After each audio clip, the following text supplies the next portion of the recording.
Bienvenue, welcome one and all to another live stream with Jiten Chavda of ExpatFinance. Yes, we're talking to you. If you are an expat, I would say not always, but also including those people who live in Sweden, who hail from Blighty or otherwise, this could be something you want to hear, because today we're talking about pensions and IHT, that thorny subject. Jiten, what's the good word? There isn't a good word, unfortunately, at the moment. Hello, everybody. I just want to start off by saying we have a bit of a deadline coming up with the 5th of April. Right. A lot of people are trying to sort out their national insurance contributions. And there's a reason you've got a deadline. The deadline is up to the 5th of April. You can go back till 2006 to fill in any national insurance years you've missed. After April the 5th, you'll only be able to go back 6 years. But what I've realized is HMRC have got a good system at the moment where you phone them up and they actually log when you called them in, when you called them. So if you call them before the 5th of April and they call you back 2 months later, you're still before the 5th of April deadline. So all those people that haven't managed to get through to HMRC, it's worthwhile trying to book an appointment with them. It might be two months down the line, 3 months down the line, but at least it's logged in for now and you'll still benefit from before the 5th of April. So it's something worth doing. Okay. That's one part of pensions. Okay. Now, this is where the rules are changing slightly as far as inheritance tax for expats is concerned. So we have to be a little bit careful with this, because if you've left the UK, people think, well, I've left the UK, so I'm not UK domiciled anymore. I'm actually Swedish domiciled. Right. But that's not the case. So if you've got assets still left in the UK, right, you will still be taxed with all your worldwide assets in the UK, because you're still classed as a UK domicile person. Now, the rules are changing, okay? The rules are changing to make life a little bit simpler for everybody, to be honest with you, because before it was, what ties do you have with that country, and how long have you been out of the country, what length of period of time have you been out of the country consecutively, and so forth. Now, those rules are changing. Now, the reason they're changing, by the way, is Richie Sunak's wife. I don't know if you recall the non-dom side thing, because she was earning money in India and she wasn't. Yes, I remember very well. She's a billionaire and was ended up being taxed twice, I think. Is that right? That's right. Yes, but she reduced her tax liability because she was classed as non-dom side, even though she was based right in. So she managed to. She eventually paid the tax, by the way. So give her all credit for that. But because of things like that, what they've said is you have to be out of the country for 10 consecutive years. 10 consecutive years. Consecutive years, and then you won't be classed as a UK domicile person. Does that make sense now? Yeah, it does. Yeah, it does. But so so for people who hop in and out, they'll still they'll still be classed as UK domicile person. Now, the reason this is becoming a bigger issue now is if you're classed as a UK domicile person, then any pensions you've got will be added to your IHT pot. Right. So if you've got properties in Sweden, they're added to the pot. You've got properties in the UK, they're added to the pot. You still get the allowances that the UK get, but pensions is the main one. That's the bigger hit, because the second biggest asset most people have is their pension pot. Yes. After their property. Now, imagine that being added to the pot as well. And we're talking about, for a married couple, when the second person dies, of paying 40% tax on anything above £1 million. And by the way, with property prices the way they are, people are going to hit it very quickly. Yes, it's not hard to do. I mean, my property has gone up from 400,000 to over 650 in the 4 years I've owned it. So it makes a big difference. So it's worthwhile planning around that. If you're now still out of the country, you haven't reached the full 10 years. There are the things you can do. A lot of people think it's not going to happen to them. Of course, I hope it doesn't happen to them. But there's things that you can put into place now. Now, this also affects people that got family members in the UK.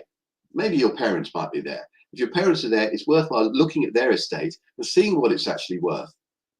And you can start gifting some things across to people to reduce your tax liability.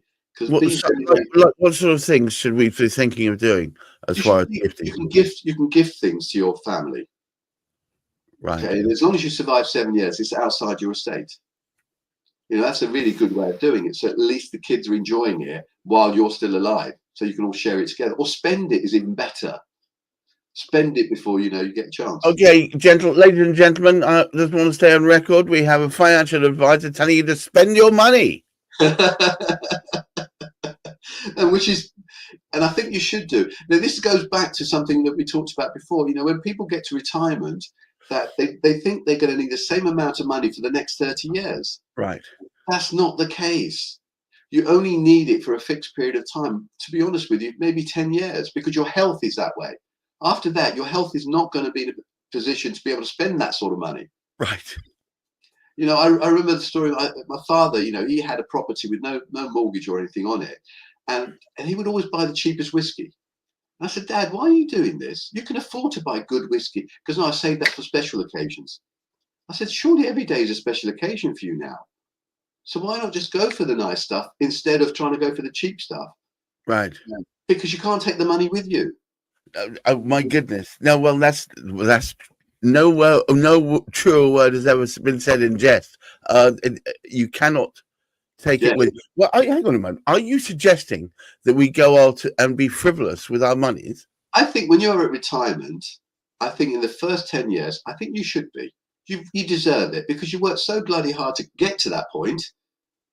You know, a lot of people end up working all their working lives to get to retirement, and then they think, oh, I've got to keep this money going for the. Now you don't do the things that you wanted to do because you feel you don't have enough money. There are so many options that you can actually have with your retirement that people don't realize it. So there are things you can do. So what we're talking when we hit 66 or something, that's sort of... Yes, yeah. When you get to, you know, there's an actuary I know in the UK, he's a pensions actuary, and he said to me, a lot of people in the UK believe they're going to live until they're 90 years old. So when they get to retirement, they want to make sure their pot of money, they divide it by, 30 years and think, I've got to only spend this much money for the next 30 years. That's not the case. He said it's the first 10 years of retirement is when you can and should spend your money, because afterwards you're not going to need it, not need as much. It's true, actually. So it's important to think to yourself, what quality of life do I want? And I always believe you work so hard to get to retirement, enjoy it. I've got a comment. I've got a comment come in from Elaine Godley, who I happen to know. She lives abroad herself. She's an expat. Every day is a special day. Quite right. That's fantastic. Right. That's the way it should be. And enjoy the time that you've actually got, rather than panicking about it, because there are options that people have got. Just going back to the IHT side of things, it's worthwhile sitting down and going down. What assets do we have? And believe it or not, the people in Sweden that have been here less than 10 years that aren't married lose out if one of the persons would die. Oh, God. Because they only get a £325,000 allowance, IHT allowance. So if they've now got any assets above that, right, it's going to be taxed at 40%. Wow. So you forget how big a hit IHT really is, and especially if you're thinking about leaving anything to your children, you better make sure you gifted it to them early, otherwise.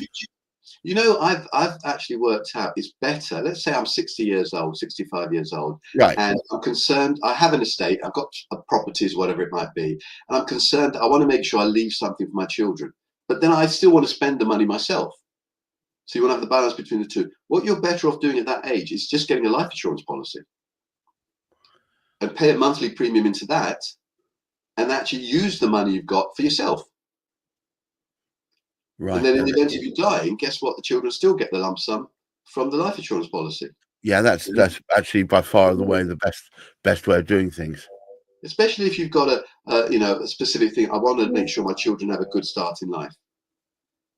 So right. I think it is an important thing that you start thinking about your retirement. Start thinking about in the event of something happening. I had a meeting with somebody last week, and the husband and wife, we had a meeting together.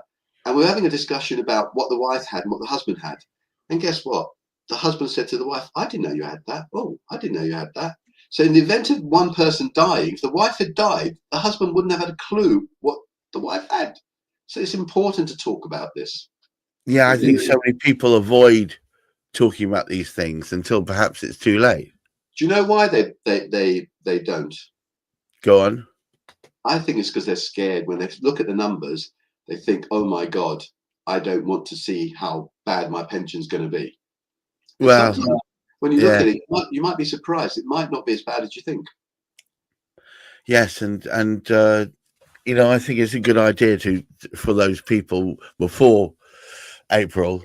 Was it April the 5th? Yeah. Yeah, that they need to. If you can patch up those missing NI years, you should get it done. Yeah.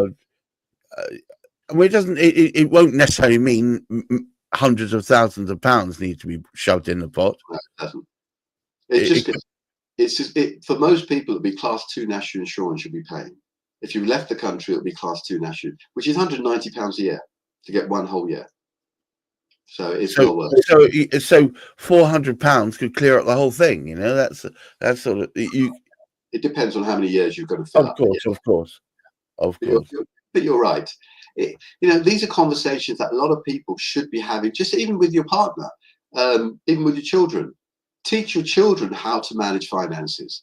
Teach your children about pensions as well, by the way. Yeah, our mutual friend Jalpo often says children should be taught how to deal with their finances very early on, and frankly, if they're going to be left stuff, they need to know how that's going to work. You know, it shouldn't be a big surprise.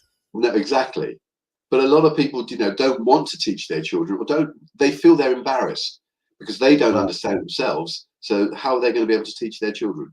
Well, there's a lot to be said about that, actually. I think most people don't realize the ramifications of what they've got and how it's going to affect people once they pass. And it is a hard conversation, I think, but I think it's worth having. And dare I say it to all those of you out there that are expats, have that conversation with Jiten. I'm sure he'll set you straight and tell you what bits you should be talking to your children about, and then you'll feel calmer about the whole thing. It'll be one less worry as you go into your dotage. You know, yeah, it's a simple thing. All right, cool. So pensions, we've talked about IHT. Yeah. You talk about pensions in general. When you reach your 60, is it worth carrying on with a pension, or should you take it early? It just depends on your situation at the time and how much money you've got. You know, for most people, the best way of, I believe, getting into retirement is phase it. So you might get to 60 and then now work 4 days a week, and you get to 62, work 3 days a week, and so forth. So you're phasing yourself in. Right. And if you've got a decent enough pension, you can actually top up your income if you need it. Yeah, well, it makes absolutely perfect sense.